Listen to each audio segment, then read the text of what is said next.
Well, hello everyone at home, and welcome to the Epiphany Series. Today we have Karen Johnson, a beautiful soul and a grieving guru.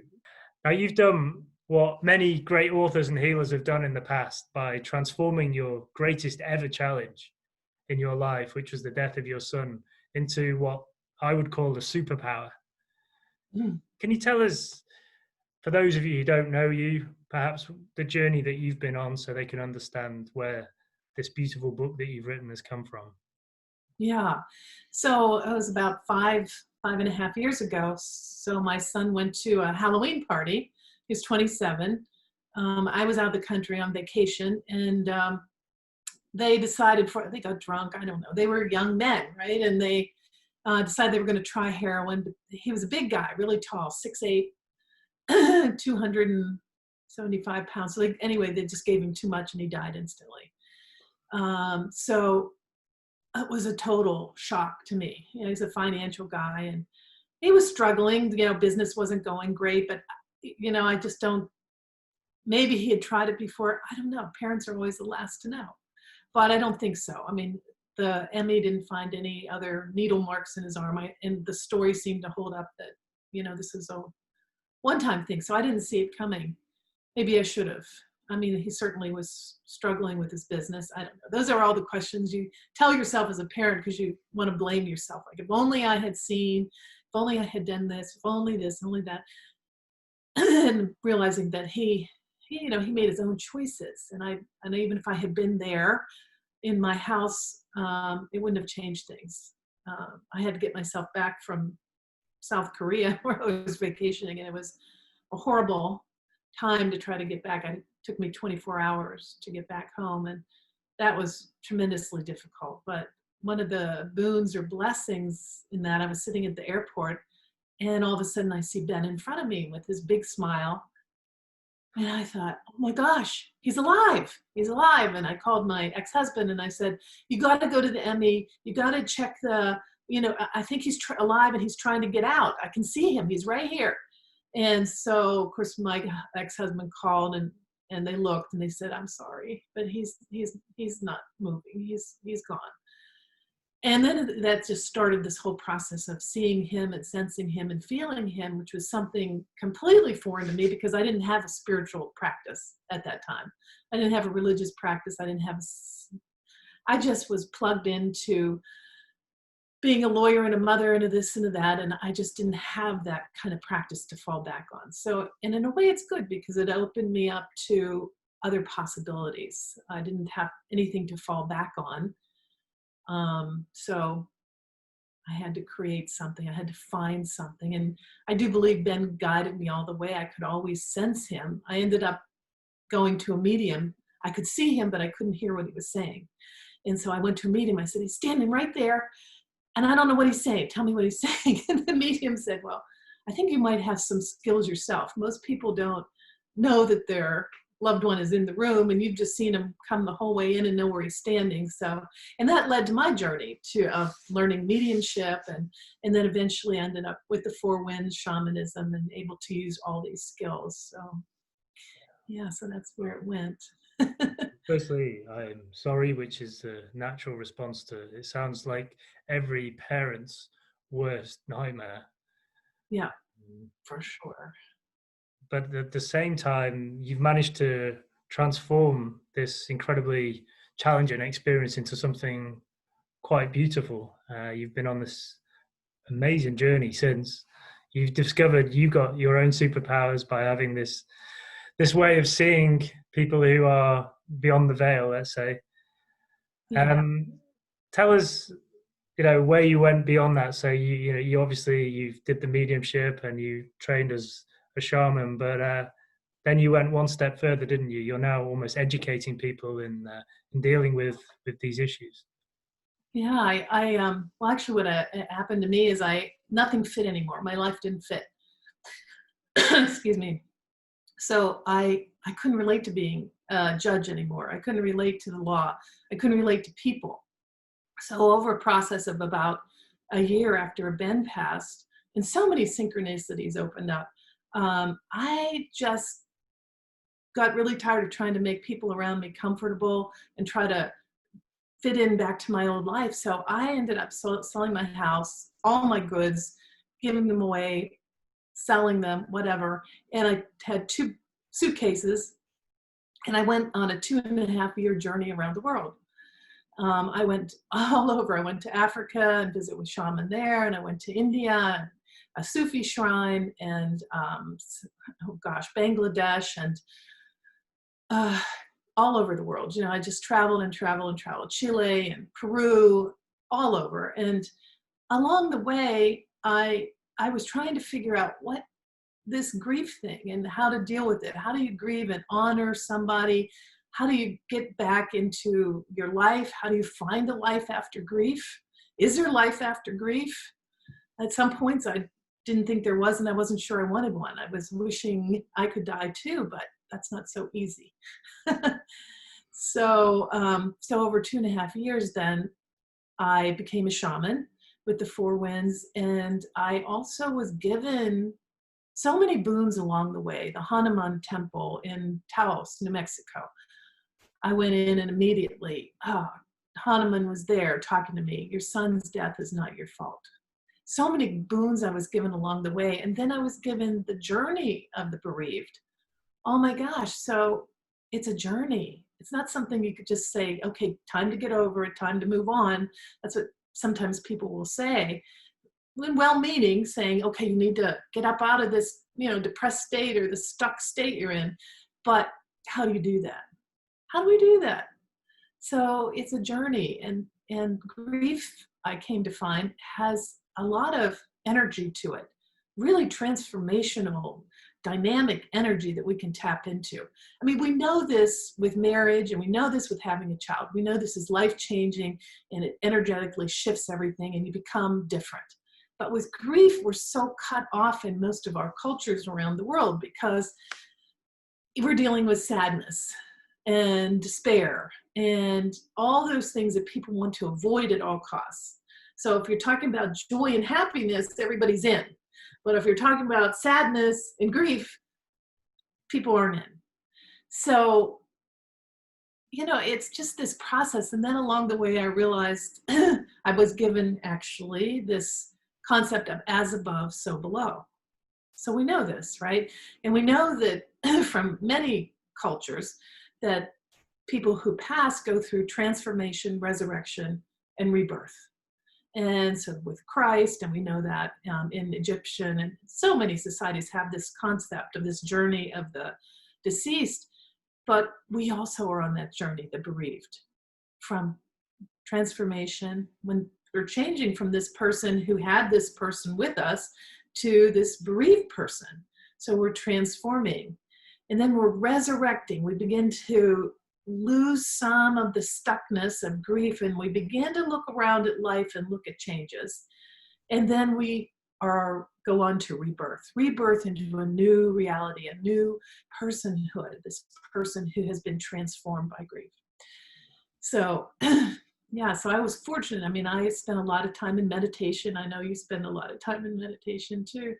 And when you quiet all those crazy thoughts down, the shaking snow globe, and everything settles down. In there, I got the answers for the book. I mean, it was all gifted to me. It wasn't something I thought up. It just came. Yeah. It was all gifted. Yeah. Wow. Wow. Well, the way it sounds so logical when you say it, and yet, I don't think I've ever read extracts from a book like yours. It was, it just felt like you were providing the solution, because most people they ask the question, what's happening after death? I wonder what happens. Is that it? Or is there something after? Do I go to heaven? And they think about the person who's died, but the people who are still there are the people who have to live this life on earth. And in this dimension anyway, that's generally, apart from you in little moments, that's generally all we see, isn't it? So we almost need to heal the people who are the victims of the death, not the people who actually died, right? Yeah, so there's one person that passes and it ripples out into the community. So many people are affected, and they're all asking, why me? What do I do now? And there's not a lot of answers out there. So in the US, at least, there's a diagnostic and statistical manual for medical. So extreme grief is now considered to be treatable. So in other words, you're sick. So you can be medicated. In other words, you can get a pill. And that's another reason I escaped too, because I realized that hearing and seeing my son and all that I was going through was inconsistent with what's traditional mental health believed to be proper. Yeah. I was clearly extreme, and I clearly went off because I could off the rails. But but our society doesn't really allow for that. They want to put you to sleep, numb you out, and so that you can get over it. You need time to heal. Well, that's not healing. We're not sick. It's not the flu. Yeah. We need to go on a journey. Why do you think Western society has got to this stage where we almost see grief as an illness, but also death it's a taboo subject? It's something that we don't talk about that until the person dies, and when they die, we get very drunk and we numb it, and then we take lots of antidepressants to deal with the depression. When you've traveled, obviously, you've seen lots of different ways of dealing with death, and it's interesting that when you go to places like Hawaii, they celebrate when people die. It's like their homecoming, and they sing songs and they have a great party. And yet here we are dressing in black, getting all depressed and feeling sorry for ourselves. And, obviously there's a need to have an element of, a pause in your life where you kind of reconnect with everything and try to get your head around it. And that's understandable. But we only see it as a negative thing, don't we? Yeah. Yeah. And we've become so cut off from death. So when someone dies, they're taken to a morgue, and straight from the morgue to a funeral home, and they're prepared there, and we're not part of that process, and maybe we see them, maybe we don't, and then whatever happens, we have a funeral, and so it's all very distant. So I was really lucky because I had a classmate that passed last year, a young woman with 5 children, and she wanted me to be there with her. Wow. And what an incredible being she was. So in her death, she had a green funeral director, and she had a death doula, and she had me, a shaman. And so so we took care of her at home. The death doula monitored her, and I was called in, and I told her I would be there just whenever. You just tell me when and where. I'm coming. I'm on my way. So, and that just happened to fit with the cross-country trip, which is a whole nother story. But so when she passed, I did the death rites and sent her spirit off.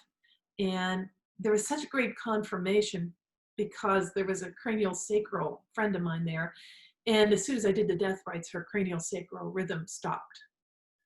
Wow. So she was waiting for me, and my ability is to actually take somebody right to the portal. I leave actually and go with them into this other realm and take them directly. But and then afterward, there was the 3 women, and her husband was just, of course, a wreck. But the 3 of us, we bathed her, we washed her, we anointed her body, brushed her hair, dressed her up, and laid her out to rest in her living room. Wow. With beautiful flowers all around her, right? Nice. And then someone in the community created a backboard and painted it and a shroud. And so she was wrapped, and she was actually buried on her own land. And that's the way it used to be in societies. We didn't become so disconnected from death. Now it's sort of, okay, it goes to the undertaker. What a terrible word, undertaker. You're taking us under, right? Right. Never thought so yeah. So we're totally cut off. We, I think in our society we just back up so much from anything that is painful or sad or cause depression, and we've just cut ourselves off in every way. And I certainly did with my son too. I didn't know any better at that time. I didn't, though we have a funeral director, nobody wanted me to touch his body, and I had to fight. I was actually punching people, get out of the way. I'm going to hold my son one last time. And So it's just, but I was the crazy one, right? Mm. I was the crazy one, really acting out. So yeah, so it's just a way of, I'm trying to help people who are grieving, and we've got so many deaths now with this COVID-19, and people who die alone in hospitals, and families can't be there, and so we're all in this. So many people are in this weird spot of having to allow their loved one to die alone, and not being able to have the proper kind of funeral they would like to have, and we're just, so many of us now have been cut off, and there's going to be a price to be paid for that. People need to have that experience. And as shamans, of course, as you know, we can recreate it. And the beauty is we can do it on Zoom, we can do it on Skype, we can have the deathbed scene as if the person is there, and allow everybody to say goodbye, to say their I love yous, just as if the person is there, because they are. Yeah. Right? Well, And absolutely. so we can have people celebrate. We can have a funeral. We can have everything that we can do in person. We can do on Zoom or Skype. We just have to be creative Mhm. and realize how important it is, because that's the other thing. It's like, okay, well, that's over now, right? We just have to move on. We have to go because that was this time. And no, we don't. It's not, we just have to move on. And we can even go back to people who have died 20, 30 years ago and recreate this deathbed scene, because sometimes somebody couldn't be there, they were out of the country, things happen, whatever, they missed it. So we can recreate it to allow people to work with their grief and work with the person and say what needs to be said, so that the person too, the person who's deceased, is often entangled, not totally crossed over, because they never got to say goodbye, or the people, never got to say what needs to be said. I'll be okay, everything's fine, you can go, you have my permission, all the things that are so wonderful for the person dying to hear too. So we can recreate these things. At what point for you, Karen, did you realize that obviously, I don't think you ever get through grief, do you? It's always there. It's a journey, but you don't move on from it. It just stays with you, and you make friends with it, I guess. But at what point Yeah. did you realize that you had kind of completed the process of pain to the point where you could write a book about it to help other people? Yeah. Yeah, I sort of started out just taking notes. I didn't start out to write a book. Right. I just thought I would take notes on my experience. So I have a few notes here and I thought, well, maybe I'll write a blog. And then it just sort of grew, and it grew, and it had a form, and it had a life of its own. And sometimes even now I go back and I read things and I think, wow, I don't even remember writing that. I feel like it was divine inspiration all the way around, and it just grew into something. It wasn't something that I started out to write. Right. So did you actually write it to help yourself, or to remember these moments, or more to help people who you knew were suffering from grief as well? Well, in the beginning, just so that I could remember and help myself, and remember what happened at the Hanuman temple, and what happened at the Sufi temple, and what happened here and there. And I knew it was important. I Yeah. mean, even as I was experiencing it, I knew that I was on this journey for some reason. And so I just started taking notes. And then it grew. It just grew and bigger. And then I was given a structure. Above, so above, as above, so below. And the journey. So we know about the hero's journey, the 12 steps of the hero journey by Carl Jung. Campbell. It's Campbell, not Carl. Yeah. So we know about that journey. So then I was gifted this journey of the bereaved, our own special hero's journey. So we are heroes, and we have a journey. And in that journey, it's so important to go through the whole process and come out at the end. And so as I write in the book, it's not like you're going to go through these 16 practices. Everything's better. Everything's going to be perfect. And here I am. I'm in this new life, and all is well. And really, truly, it is. But the 5-year mark, I was down and out. I was really struggling again. And so, but I had these practices to go back to. And I talked to Mirabai Starr. I don't know if you know Mirabai Starr, but she is a wonderful writer, author. And I talked to her at a conference, and she said she had a really tough time with her daughter's death at the 5-year mark. 5 years seems like big milestone. She wrote The Caravan of No Despair. And she grew up with a lot of spiritual background, so her experience is totally different than mine. Mine, I always say, is writing for those of us who are just caught up in the daily grind, in the herd mentality, who have shut ourselves off to survive. We're just working, and driving around bad traffic and doing what we need to survive and thrive, we think. Although I think a lot of us are the walking dead, numbing out. So I always ask people, how did you numb out before? What was your drug of choice? Mine was reading. I could create a whole new environment, shut myself off for a few hours. And some people shop. Some people do drugs. Some people drink a lot. So if those are signs that you're not thriving in your life, that things are not right, that you're out of touch with yourself, you're out of touch with what you really want, you may be acquiescing in what others want. But so, it's good to talk about these things. It's that examined life. Yeah. For people. Do you think there's a problem in our society that we address the symptoms rather than the root of a problem? Yeah, for sure. Yeah. Sure, because if you start examining the roots, you might have to change.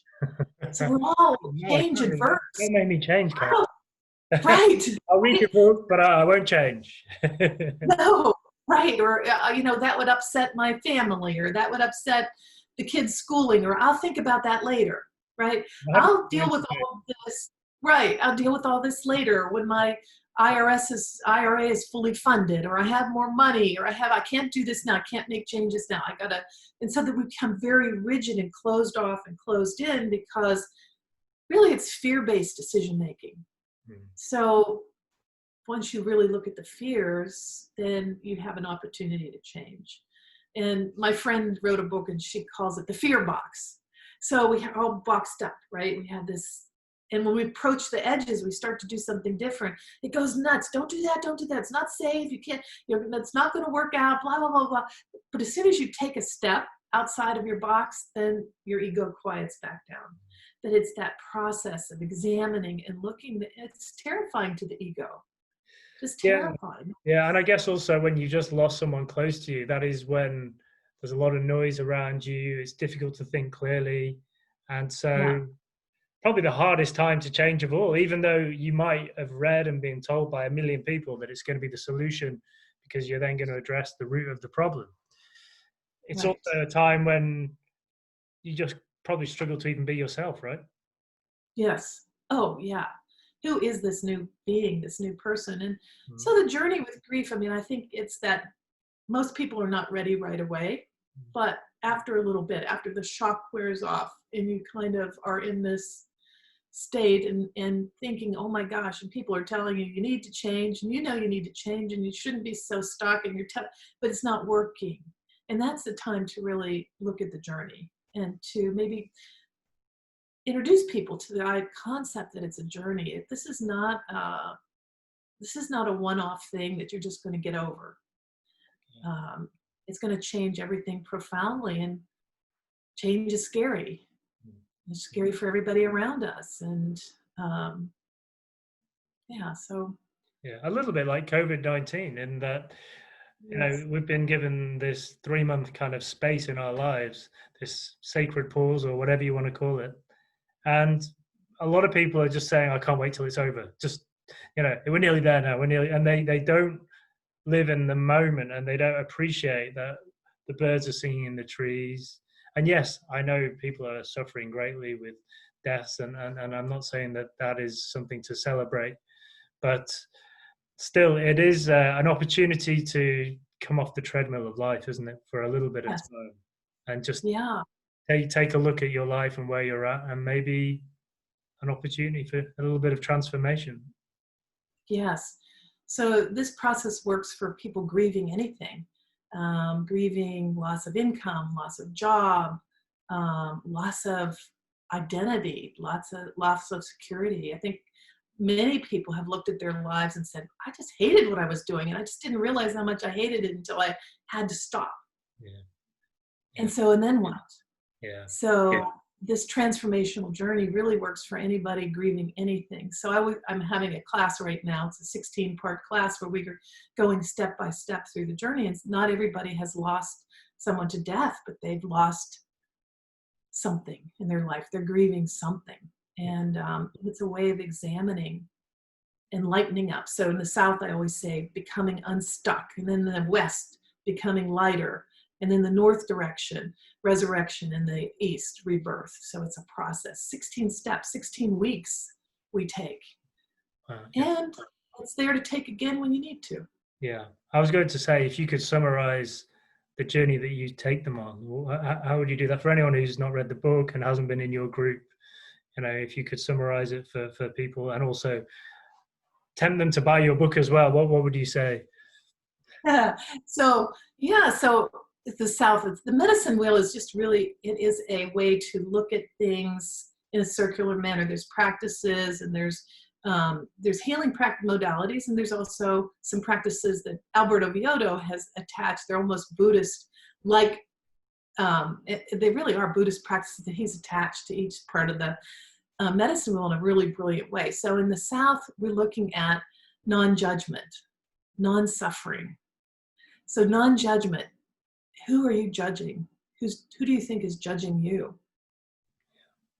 And then Ram Dass had a great quote about, we go into the forest and we look at trees, and we see this one is bent this way, and this one's done this, and this one's twisted, and they're all looking for the light. But we don't judge the trees, right? We just know, okay, they kind of did that so they could get to the light. But people, we're not the same with. We really judge them. So one exercise is a process of taking everybody that you think is judging you, or that you judged, and turn them into trees. And take them to the light, allow them to go to the light, imagine. And we do this in ceremony. We have ceremony and ritual attached to this because it's so important.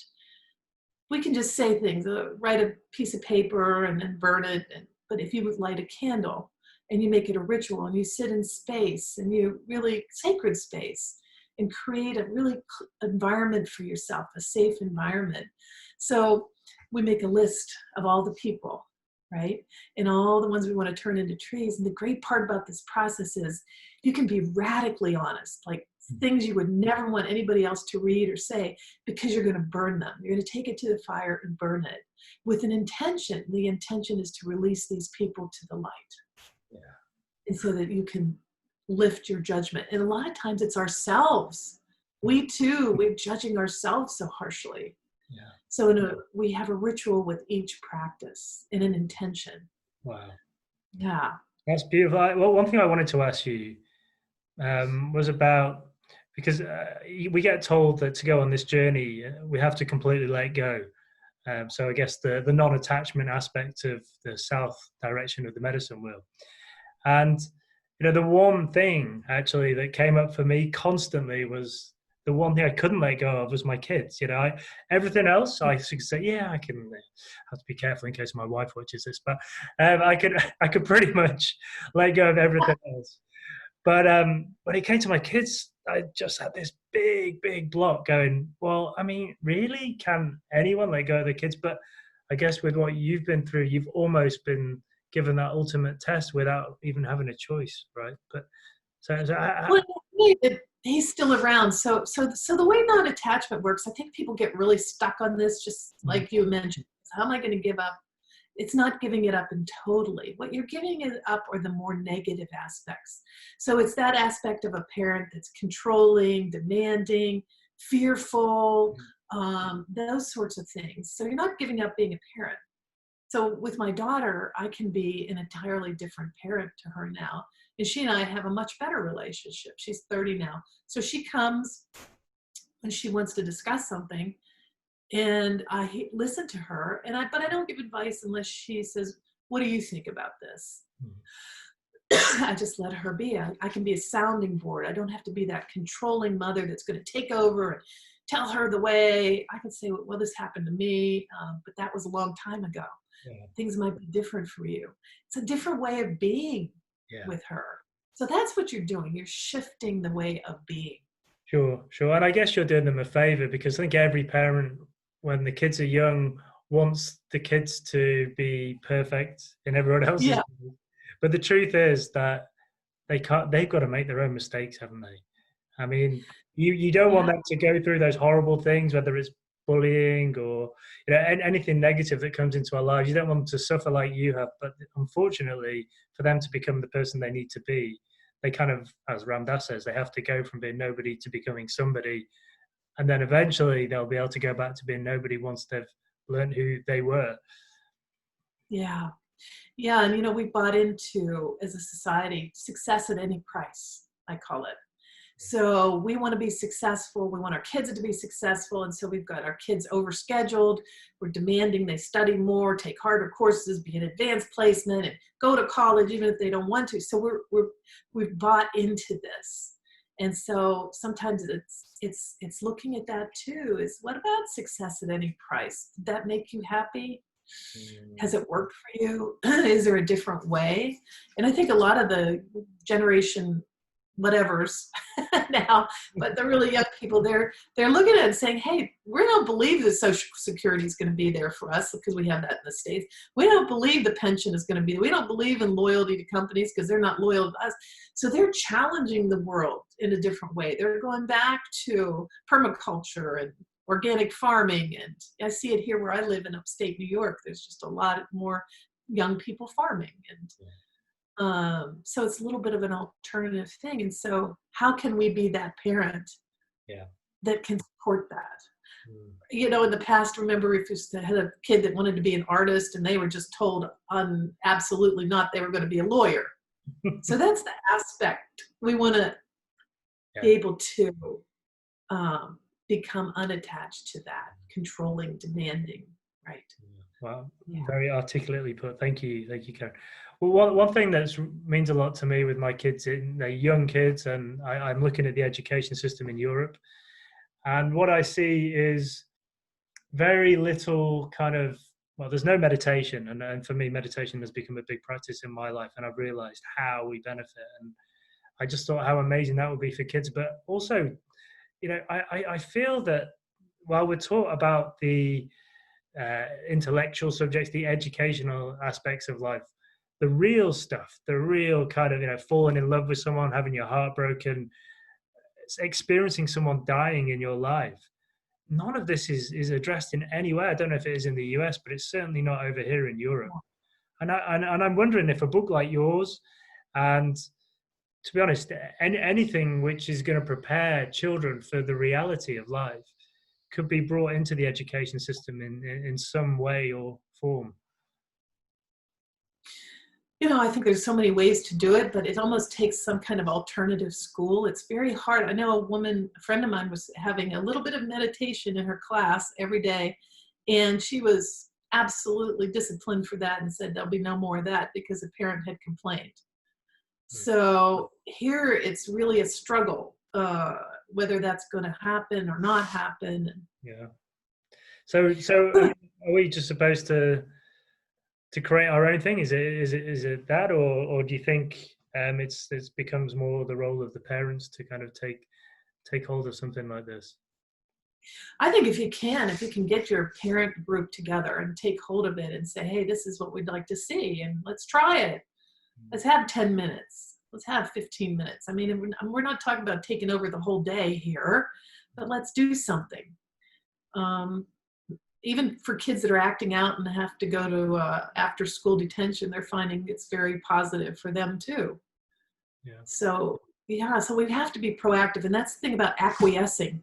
That's that non-colluding with the consensual. So I'm in the West direction with my group, and we're just talking about that and how colluding, think about the word collude with the consensual. That means sort of like devious acceptance, And that's what we do.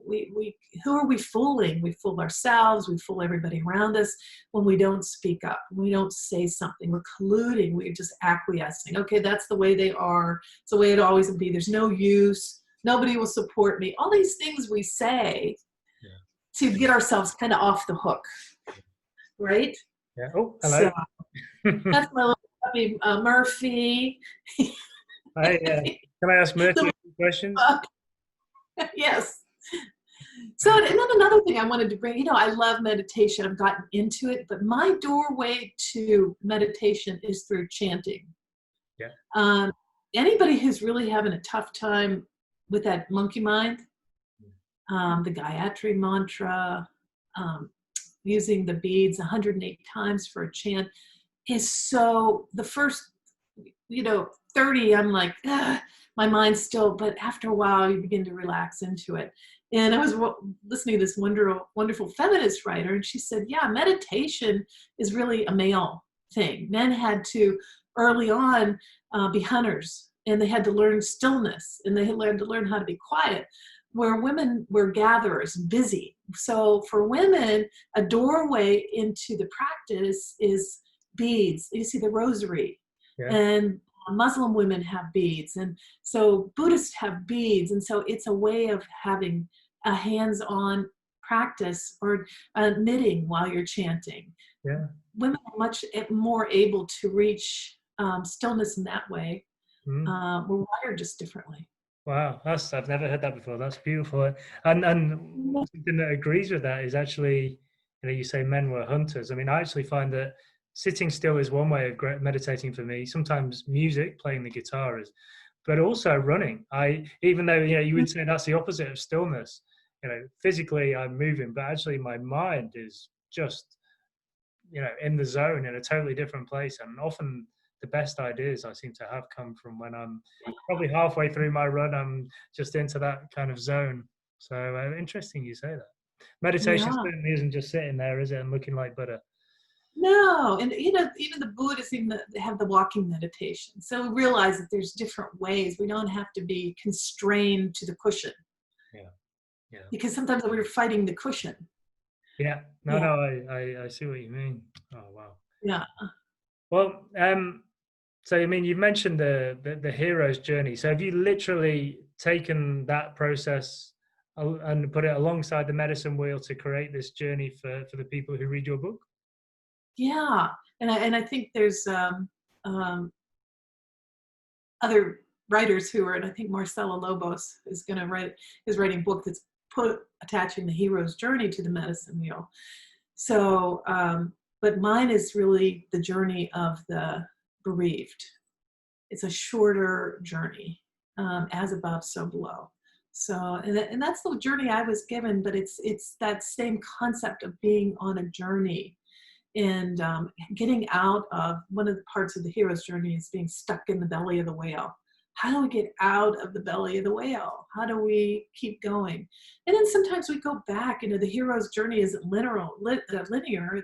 It's sort of a circle. So suddenly we might find ourselves back in the belly of the whale, or we're looking at the apotheosis with the father, and meeting the goddess, and the call, and answering the call. All these things are concepts. When you look at them, they're so profound, because we know this is happening in our lives.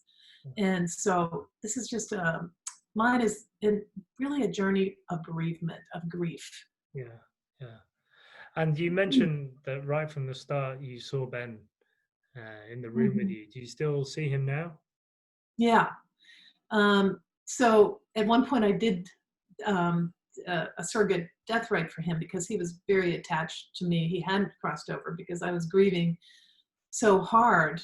And that's when I, in my website, KarenJohnson.net, if you sign in, you get 8 things spirits on the other side wish you knew. One thing they wish you knew is your not healing keeps them back too, because they're watching us, and they can't do what they need to do on the other side when we are completely lost in grief. So they want us to thrive. They want us to move on. They want us to find a way to live with this grieving process.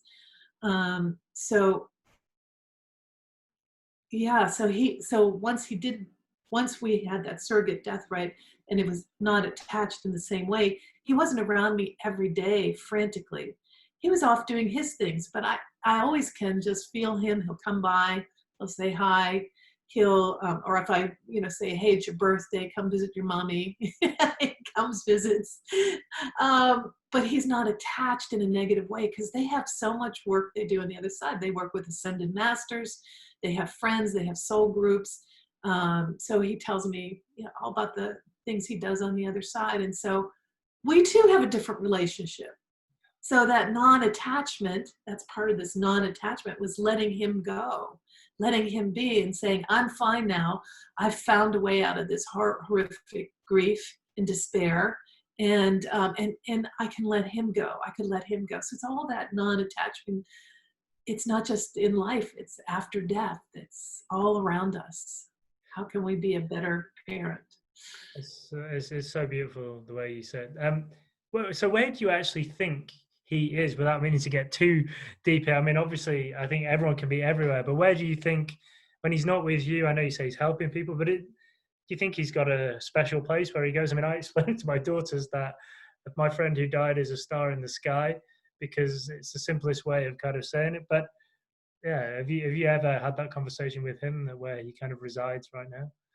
Yeah, so there's this place, the way I see it, the way I help people when they transition, there's the place in between, and then there's whatever you would call it, heaven, the upper world, whatever. So, and that's like a really big place, and that has a lot going on. In that heaven, we want to call it the fifth world, whatever your spiritual context is. So yeah, that's where he is. He's doing work there. He's working with ascended masters. And one time he came down, he said, Mom, I'm in the Jesus group right now. Jesus is real. And I'm like, okay. Fantastic. I want to be in that. Right? Yeah. So, and that works with different masters and different things, so it's like an illumination for me too. It's like, because sometimes with Christianity, we've seen the negative aspects of it and kind of get turned off, but this pure being, the Jesus entity, that being of light, is different. And to see him say, oh yeah, I'm working with that pod now, it's great. Okay. Fantastic. Yeah, I think I already know what your second book is. Yeah, that's another one. And also the other book I'm working on now is Food for Grief. How funerary practices, so what do we bring? We bring the casserole and the cake and the cookies and the muffins, and people who are grieving are not in any shape to go shopping. So and the stuff sits there, and then after 3 or 4 days, it becomes more toxic. So what can we bring to people who are grieving? How can we shift it? How can we have somebody there to put it in packages and freeze it so it's not becoming toxic in the refrigerator? So there's like a whole discussion about how all the carbs and the sugars really lead to increased anxiety and depression. Yeah. And so that's like a whole thing too. Yeah. I was having that exact conversation yesterday with a friend of mine he's actually tried to take his life during COVID-19. And he says, where should I start? And the first thing I said was, I think nutrition is the first place to go, because we are what we eat, right? Yes.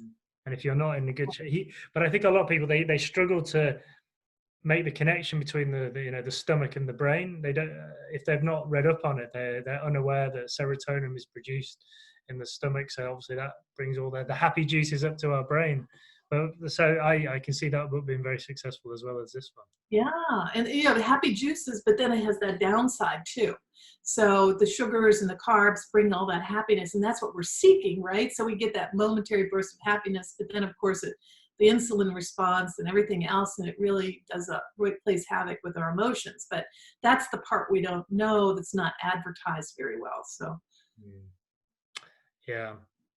And you mentioned pharmaceuticals and how we are a society who, well, I think, isn't it, the third biggest killer in the USA is actually medication, which is pretty scary. And I don't think many people are aware of that either. Why have we become a society who choose to numb the pain? Actually, I wanted to ask the question to Murphy, but He got bored. He's like, okay, I know all this already. I've been there, read the book. I've been there. Sorry. Yeah, because we are avoiding pain, we're avoiding change, it's a big avoidance of sadness and despair. So, a lot of my friends would say after, oh, let's go to a party, let's go out to dinner, I'm going to take you out, and let's go to a movie. Do you know how many movies you go in and you watch and there's some death scene, right? So the newly grieving person, this is not really the place to be. And then, let's go out. And I finally said, look, think of me as a zombie. Half of my heart is gone. And zombies don't go to lunch, and zombies don't go to dinner, and they don't go to movies. Zombies stay home and eat peanut butter and jelly, right? That's what we do. Just let me be. But it was a visual for them. It's like, look, I'm not well. I'm not whole. My heart is broken. And I can't do these things I used to do. I can't be that person who I was before. Yeah. And you're trying desperately to bring me back, but I can't get back. And so I ran. I fled. Yeah. Yeah. But I mean, because how long ago is it now that you lost Ben from this plane? About five and a half years. 5.5 years. Yeah. I mean, do you feel whole now? Do you feel that you are all there? Yeah, I do. I feel like I've developed this other life, and he's developed a life, and I have much more knowledge of what he's doing and his happiness and how we are always were connected, interconnected. Not like I said, at the 5-year mark, I had a big tough time. I just miss him. I miss his big smile coming in, and he would like be banging his head with some, heavy metal song or something just to make me laugh, right? And I just miss that. Yeah. I miss his presence. I miss being able to touch him and hug him and buy him a Christmas present, right? So those things I just miss in this physical realm. But that's real. So the pain is real. What we need to lose are the stories we write around the pain about how we could have done better, or somebody else this could have been prevented if only, and blah, blah, blah. We go down these things, and the stories we create make us sicker and sicker and sicker. Yeah. So it's letting go of the stories and being left with the pain. The pain is what's real, but we do everything we can to escape the pain. Take a pill, do whatever. We don't want the pain, but the pain is what's real. But the pain is because of the love, right? I mean, is that not where it comes from? You loved him so much, and if you let go of that love, you have nothing. So is it not almost better to have that pain because you still have the love for him then? Yeah, the pain, right, exactly. That's exactly. The pain is about the love, and that's what's real. That you miss them. I mean, you miss them. You miss having them right there. That's real. Beating yourself up and beating everybody else up and just being in a coma and not being able to function anymore, medicating it away, is not real. So that's the point of the journey, is to get in touch with all those things that we're beating up ourselves with, judging ourselves and suffering. We're creating stories that make our suffering more intense, attachment, not wanting to let go, a lot of people keep a shrine in their house. I know I did. I had everything in his room that was untouched until I moved out. His dirty clothes, everything. I just couldn't get, So it's that being attached and being stuck and being confined and trying to stay in your old life that makes us sick. And so this is a process of examining. Yeah. What can we do to change? How can we let go? How can we forgive ourselves? How can we forgive people around us? Yeah. And just, you've talked about the kind of the serpent and the jaguar elements of the medicine wheel. What about hummingbird and eagle? The kind of coming from the third chakra and the heart. What is that part of the process? Yeah. So hummingbird is that process of finding your soul's journey, of that mythical path that we're all on. And so when you let go of a lot of the baggage from the South and the West, then you're able to be in this place of creating. You're in this spot, I like to say, you're just not quite sure, but now you've lost some of the heaviness. And so what are you going to create? How are you going to create it? You're living in the land of possibilities. What is possible now? And you can't get to the possibilities of anything new when you're carrying all that baggage with you. Yeah. So now you're beginning in the north, you're really looking at possibilities. Beginner's mind, right? That practice of beginner's mind. Instead of been there, done that, I know everything, like, okay, well, let's see, maybe I'll try some sunsets. I'm gonna practice going places. I'm going to practice finding things, re-engaging with things I used to love, maybe art, maybe painting. So you have a chance to go back a little bit and re-engage with things that you love that maybe you, in all your busyness, in all your tightness, you couldn't even think about before. Yeah. Again, So before that. even rediscovering your inner child, really. Is that what Yes. Yeah. It's your inner child, your inner being. Or it doesn't have to be a child, because a child, we all do grow and change and shift. So, but maybe this being that you'd like to be, but the constraints around you won't let you be. So I always wanted, when I grew up, I wanted to be an archaeologist and an anthropologist, and I wanted to travel the world. And so I thought, well, what if I just do that? What if I just travel the world and see what that brings me, right? What that doors those open. Be open to the possibilities. So that's what we're in the north. We're open to possibilities. And then by the time you get to the east direction of the medicine wheel, then you're dreaming the big dreams, and you're in the dream, and you're exercising, and you know what you want to do. So then there I am writing the book, and I'm doing, finding where I want to live, and finding a new spot to live in, a new place where I want to be. And we all are different. Nobody has to completely give up their old life, because that's scary too, to think, okay, she thinks she's going to teach me how to run away from home for 2.5 years. Right? And leave my children. And, that's a little extreme. It is extreme. It worked for me because I'm an only child of an only child, and only had 2 children. So I have 1 child, I'm divorced. So I was able to let go in a big way that somebody else can't. But there's so many small, significant changes we can make. And that's where we're going. What small, significant changes? How can we make life be more the way we would like it to be than what we've created in the past? Yeah. And death gives us that opportunity.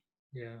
And it sounds like when you lost Ben, you were in, coincidentally, if you believe in coincidences, that exact space where you could do that, which I don't believe in coincidences, by the way. So I think it's almost meant to be. It's almost like you wrote out your own timeline for your life, and for the lowest point to come at that point where you could actually completely let go and rediscover yourself. Yes, exactly. And so I always tell people too, there's a glide path. So you don't have to examine your life and say, okay, I want to make all these big changes and then go about it in a shocking way. You can have a glide path. Like, I didn't just quit my job and leave, I retired. And there was a glide path to that. So sometimes it's examining your life in a way that allows you to see potential in the future and dream dreams that you can bring forward. If you don't dream and you have nothing and you're locked down, you can't dream the big dreams. And then allow the universe to create the details and allow there time to be a glide path. So you can institute changes. You can be different. Maybe for you is retiring somewhere in beautiful, somewhere different, leaving this place, leaving this time when you can do it. So I'm not advocating revolution. I'm advocating a glide path and a gentle journey. Yeah, it's amazing to talk to you. Thank you so much for all your wisdom. Oh, thank you for inviting me. This is what got a big honor. I'm sure there'll be plenty more interviews like this for you to come, actually, because once that book gets out, when does it come out, actually? I think it's going to be a year. Yeah. Okay. At least. Yeah, it's in the process, and they've got books in the works, and all this kind of thing. Then I'm finding out about editing, and there's nothing fast about the publishing process. I hear you. I hear you. But if people wanted to get in touch with you, pre-order the book, could they do that? Was it KarenJohnson.net? Yeah, KarenJohnson.net. And you can also tap into, I have videos, and I have blogs, and I'm doing this, it's a free course. It's a 16-part course. If anybody decides they'd like to join the course, I only have 2 of the videos under media on my website, but I'll happy to forward the rest of the videos. And we're only beginning week 5, so we've got a lot of time left. So if somebody wants to take a journey through grief and wants to see how this is all about, I welcome you all to sign up. And they can sign up on your website, right? Yeah. Yeah, wonderful. Oh, Mhm. well, thank you for your time. Thank you for your wisdom. Thank you for your book. And I wish you all the luck in the world. And I can't wait to read the full thing with the cover and everything and all the marketing's done and the editing. Yeah.